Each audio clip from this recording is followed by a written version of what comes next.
I think we all know we were here last time. The world is under siege. The threat of Corona is real. And we are part of that world and that reality. We don't have much new information today, but basically we have come here to appeal to our communities, to our people through you, that the danger of Corona is real. We need to take very seriously the advice we are getting from the national government. We need to change our lifestyles. We need to realize that this is a threat against every individual in this society, and nobody is safe from it. This county is considered high risk among other 13 counties in this country, and that calls for very huge responsibility on the part of the population. So my appeal to the people is that something should change in the way we live our lives. And this is the time. I know there will be inconveniences. Our people are religious, and the fact that there are no mosques and everybody is doing individual prayers at home should dawn the reality that something very fundamental has happened in this world. Therefore, I would like to appeal to our people that we need to change. We need to encourage social distancing. We need to encourage very high level of personal and public hygiene. We need to believe in self-quarantine. We believe in people isolating themselves. We want to ask those who come to us from elsewhere, especially from the high-risk counties, although now they are closed, but the ones who are here to self-isolate, to protect the rest of the population, and that we as a county will play our role in ensuring that we give the necessary support for the public and our communities to remain safe. I want to thank the population and the communities here, because we have got constant alerts from them of suspected cases, people who they find unwell, people who have come from elsewhere, people who have shown certain symptoms. And so far we have responded to 19 cases. And some of them, because of the way they were presented and the symptoms they were showing, we were extremely worried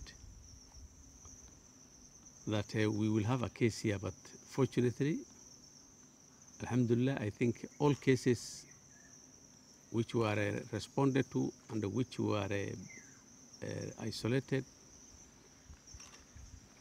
have turned out to be negative. But that does not mean that the threat has reduced in any way. The threat to our communities remains very high. The danger is still there. There could be people who have traveled here and who are here with us, who could be the carriers of this disease. Therefore, let's live life with caution and great care to ourselves and to our communities.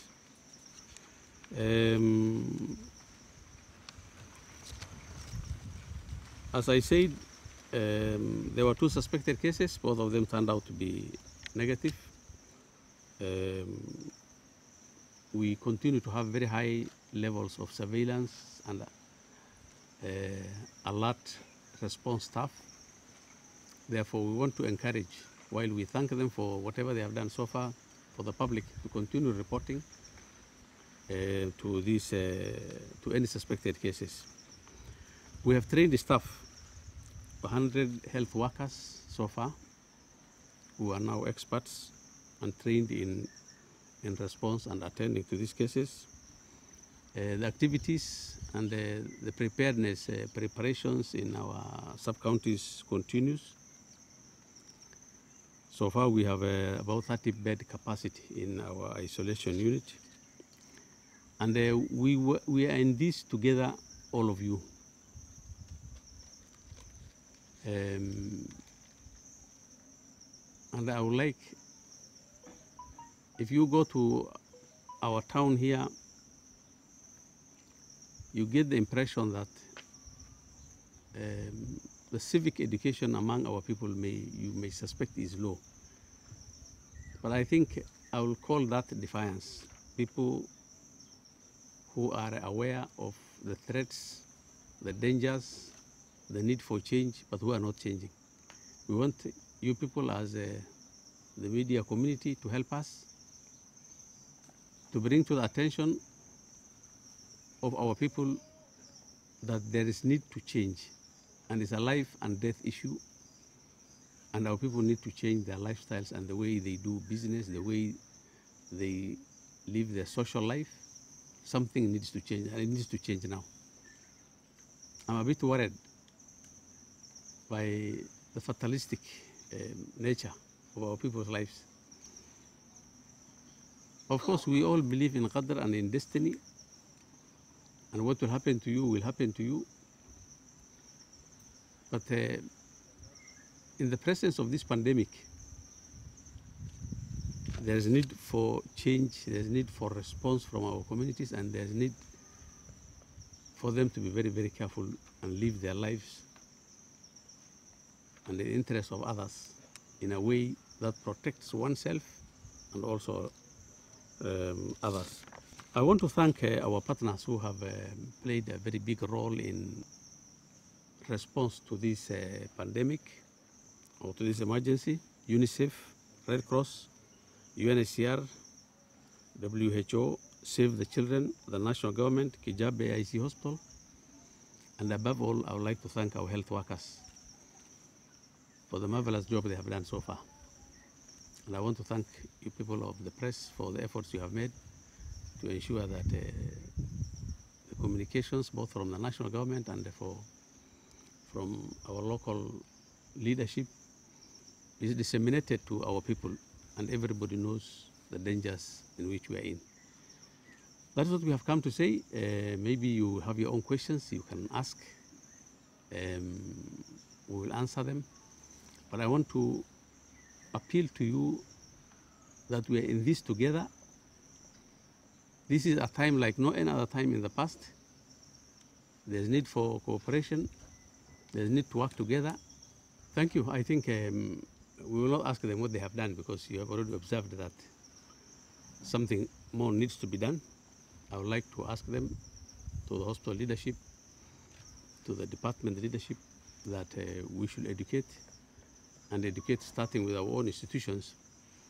And there's need for social distancing among the staff, among the patients, among the visitors, and among everybody.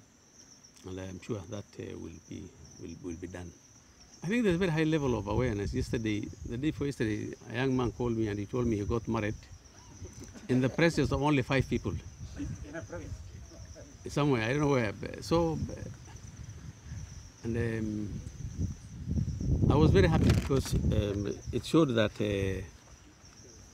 but there's a possibility that others might be celebrating their weddings.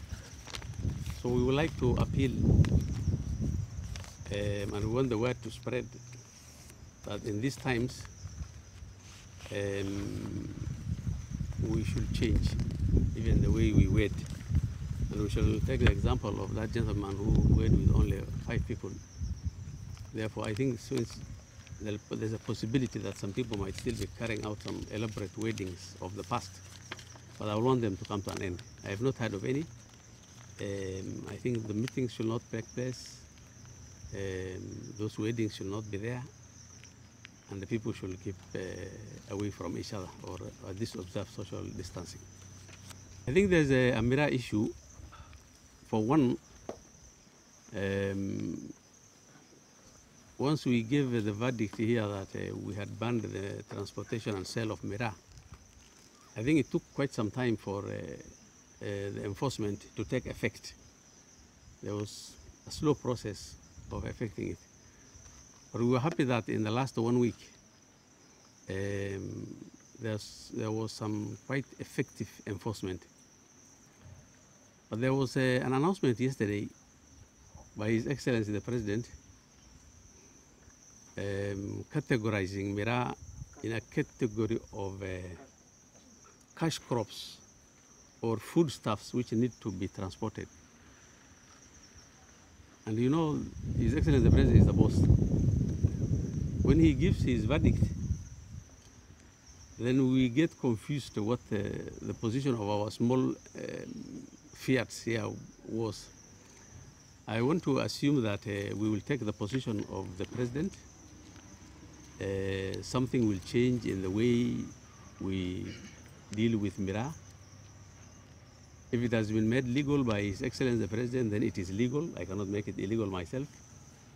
He has the constitutional power to determine that, and he has decided. The only thing we can do is how to ensure that the way it is sold, the way it is handled, the way it is transported, does not become a threat to our lives. So we have to live with it. We have to leave it at that. I think it is open business now. The President's declaration has overruled our positions, but we are still under obligation to ensure that the way it is handled remains safe for our communities who either sell or deal with it or who consume, and we are going to make sure that that happens. Handshake deal, people are not buying or selling goods without handshake. Yes. Yes, yes. Yes, I think that's a traditional way of, but we need to inform them. I think the departmental heads are here. We shall send our team there. That this handshake has been there for centuries, but this disease has changed the way we have done things for centuries. So even that should change. So they must find a way of ensuring that the deal is actualized without shaking hands or without having that gentleman's agreement. So it's a good observation, and we shall deal with it. The issue of the mosques is a religious matter. I'm not an authority on issues religious, but what I know is the Holy Grand Mosque, Makkah, is locked up. That shows how serious things are. Our local mosques were locked up. I don't foresee them opening for Ramadan because the situation, there will have been no major change in the situation. But the fatwa on that and the declaration on how we shall first carry out our ibadah in the month of Ramadan will be issued by our religious leaders and not by us or me. I think in the next few days we are going to invest in ensuring that these hand washing facilities and sanitizers are available in our major towns. Our biggest threat is Garissa town, Masalani, and Dadaab. So this will be rolled out. And the issue of civic education and the awareness and the need for cleanliness, the need for hygiene is a continuous process. It's the responsibility of everybody. For the masks, masks, we shall also provide them, and we will encourage for people to wear them publicly. Therefore, let's join efforts, including you who are here, in educating our public and the need for this change and for this hygiene.